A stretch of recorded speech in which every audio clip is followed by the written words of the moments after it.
എല്ലാവർക്കും നമസ്കാരം. രമ്യാസ് മാജിക് വേൾഡിലേക്ക് സ്വാഗതം. അപ്പം ഞാൻ ഇന്നൊരു വെറൈറ്റി റെസിപ്പിയുമായിട്ടാണ് വന്നിരിക്കുന്നത്. അപ്പോൾ അതിനു മുമ്പായിട്ട് എൻ്റെ ചാനൽ സബ്സ്ക്രൈബ് ചെയ്യാത്ത ഫ്രണ്ട്സ് ഉണ്ടെങ്കിൽ ഒന്ന് സബ്സ്ക്രൈബ് ചെയ്ത് സപ്പോർട്ട് ചെയ്യണം. തൊട്ടടുത്തുള്ള ബെല്ലൈക്കൺ എനേബിൾ ചെയ്താൽ എൻ്റെ എല്ലാ വീഡിയോസിൻ്റെയും നോട്ടിഫിക്കേഷൻ കിട്ടുന്നതായിരിക്കും. അപ്പോൾ ഇന്ന് ഞാൻ വന്നിരിക്കുന്നത് നമ്മളുടെ വാഴക്കൂമ്പ് വെച്ചിട്ടൊരു റെസിപ്പിയാണ്.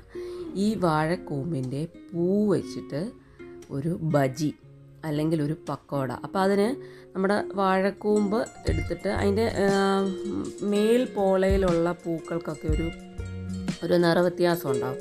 അത് അങ്ങ് മാറ്റി വെച്ചിട്ട് ഉള്ളിലോട്ടുള്ള നല്ല ഇളം പൂക്കളുണ്ടല്ലോ, അത് നമുക്ക് യൂസ് ചെയ്യാം.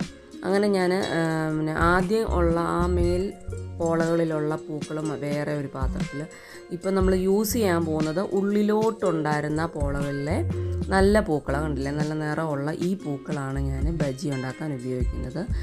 ഇത് നമുക്ക് മറ്റേത് നല്ലതായതുകൊണ്ട് ഇതങ്ങ് എടുക്കുന്നില്ല കേട്ടോ. അപ്പോൾ ഒരു വെറൈറ്റിയാണ് നമുക്ക് പൂ വെച്ചിട്ട് ബജി. എന്നിട്ട് ഇതിനകത്തുണ്ടല്ലോ, ഈ പൂവിനകത്ത് ഇതുപോലൊരു ഒരു കട്ടിയുള്ള പോർഷനുണ്ട്. ആ കട്ടിയുള്ള പോർഷൻ നമുക്ക് വേവില്ല. അതുകൊണ്ടത് നമ്മൾ റിമൂവ് ചെയ്തിട്ട് വേണം നമ്മൾ ഉപയോഗിക്കാം. അത് റിമൂവ് ചെയ്ത് വെള്ളത്തിലിട്ട് അങ്ങനെ കഴുകിയെടുത്ത് വെക്കണം. അങ്ങനെ നമ്മൾ ഇതിലേക്ക് ആ കടലമാവ് ആവശ്യത്തിനെടുത്തു. നമ്മൾ എടുക്കുന്ന കടലമാവ് എടുത്തു. അതിനുശേഷം അതിലേക്ക് അരിപ്പൊടി ഇട്ടു, മുളക് പൊടി ഇട്ടു.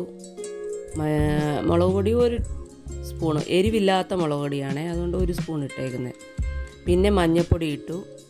പിന്നെ നമ്മൾ ആവശ്യത്തിന് ഉപ്പ്, ഒരു നുള്ള് സോഡാപ്പൊടി, അത് വേണമെങ്കിൽ ഇട്ടാൽ മതി. അത് നന്നായി ഇളക്കി യോജിപ്പിച്ചതിന് ശേഷം നമ്മൾ വെള്ളം ഒഴിച്ച് നല്ലൊരു ബാറ്ററായിട്ട്, മാവായിട്ട്, നമുക്കറിയാമല്ലോ ബജിക്കൊക്കെ നമ്മൾ തയ്യാറാക്കുന്ന ഒരു കട്ടി, ആ ഒരു പരുവത്തിലെടുക്കണം. ഒത്തിരി ഓവറായിട്ട് ലൂസ് ആവരുത്, ഒരു തിക്നെസ് വേണം, എന്നാലേ അതേ പിടിച്ചിരിക്കത്തുള്ളൂ. അപ്പം എന്നെങ്കിൽ ഇങ്ങനെ ഈ മാവ് നന്നായിട്ട് എടുക്കുക. നല്ലതായിട്ട് കട്ടകളൊക്കെ ഇല്ലാതെ നല്ല ഒരു കൺസിസ്റ്റൻസി തന്നെ മാവിനെ എടുക്കണം. ഇത് കണ്ടില്ലേ, കട്ടകളെല്ലാം ഉടച്ച് നല്ലൊരു കുറുകിയ പരുവത്തിൽ തന്നെ നമ്മൾ എടുക്കണം, എന്നാലേ നല്ലതായിട്ട് ബജി ഉണ്ടാക്കാൻ പറ്റത്തുള്ളൂ.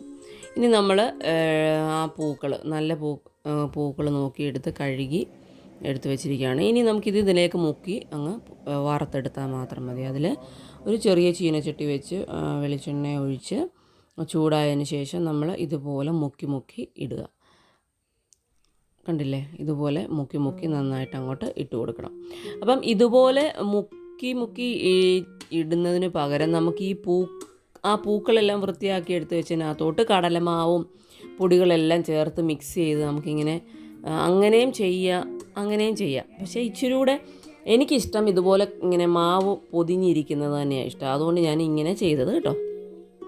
അങ്ങനെ ഫസ്റ്റ് ബാച്ച് ഇട്ടത് നമ്മൾ ഫ്രൈ ആയിട്ട് വന്ന് വളരെ പെട്ടെന്ന് ആവും, അധികം താമസമൊന്നുമില്ല. ഇതിങ്ങനെ ചെറുതല്ലേ, നമുക്ക് മുക്കി ഇങ്ങനെ പെട്ടെന്ന് ഇടുന്ന ഒരു ഇതേ ഉള്ളൂ. അല്ലാത്ത ഇത് പെട്ടെന്ന് മൂത്ത് വന്നോളും. അപ്പം നമ്മളാരും പ്രതീക്ഷിക്കുന്ന പോലെയല്ല, നല്ല ടേസ്റ്റാണ് കേട്ടോ, നല്ല രുചിയാണ്. നമ്മൾ ഓൾറെഡി നമുക്കറിയാമല്ലോ, വാഴക്കൂമ്പ് നമ്മൾ തോരനൊക്കെ വെക്കുന്നതാണല്ലോ, അപ്പോൾ അത് കുഴപ്പമൊന്നുമില്ല. അതുകൊണ്ട് പൂവും അതുപോലെ തന്നെ നല്ല ടേസ്റ്റും ഗുണവും ഉള്ളതാണ്. അപ്പോൾ നമ്മൾ സ്നാക്സൊക്കെ ഓരോ ദിവസവും വെറൈറ്റി ആയിട്ട് ട്രൈ ചെയ്ത് നമ്മൾ ഇങ്ങനെ ഇരിക്കുമ്പോൾ നമുക്ക് ഈ വെറൈറ്റി ചെയ്യാം. അപ്പോൾ വാഴക്കൂമ്പിൻ്റെ പൂ വെച്ചിട്ടുള്ള ബജി.